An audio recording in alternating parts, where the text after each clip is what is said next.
keep in mind there's also a certain scientific aspect to this. See, you can approach these things always in two different ways. Either you can approach it at the level of psychology, how these things have an influence, have an impact on the mind, or you can also approach it in terms of energy. Now there are certain forms which you can focus on. The mantra Om is just one of them. The sound Om actually has a certain energetic property. The same thing is the case with certain geometrical forms. Like, for example, certain colors. Colors are not just symbolic. Colors actually have certain frequency vibrations. That's exactly what a color is. When you're looking at a certain color, how is it that you see the color green, for example? An object will absorb all of the frequencies of light, but it will project back just one frequency. And that's the frequency that you see as green. It's actually a certain frequency of energy. So this is precisely why, for example, in the yogic systems, when you're focusing on certain chakra centers, there are certain geometrical shapes connected to it. There are certain colors that are connected to it. Why the geometrical shapes? You know, we talked many times about cymatics. Remember when we talked about cymatics? You place a few grains of sand on a metal plate. You get a violin and play the violin at a certain pitch and with a certain intensity. You'll find that the sands on the plate, depending on the kind of sound you make, it will take on different shapes. Sometimes it will take more in the shape of triangles. Sometimes it will take more the shape of circles. Sometimes more in the shape of rectangles. Depending on the kinds of sounds you make, the sounds will create different visual forms. So this is precisely why in the yogic systems, every chakra center that you're dealing with, it has not just a geometrical form, it also has a color connected to it, and it also has a mantra, certain sound frequencies that are connected to it. So that's one aspect of it, which is just scientific, energetic. But you can leave out that aspect completely. You can create any system. You can create any symbol and it will have an impact on you.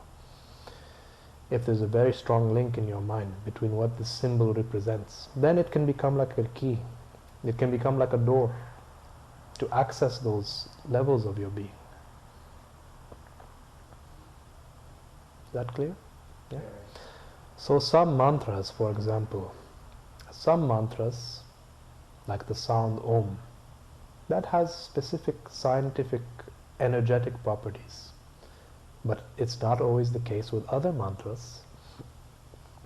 Like there's the Paramita, the great wisdom mantra.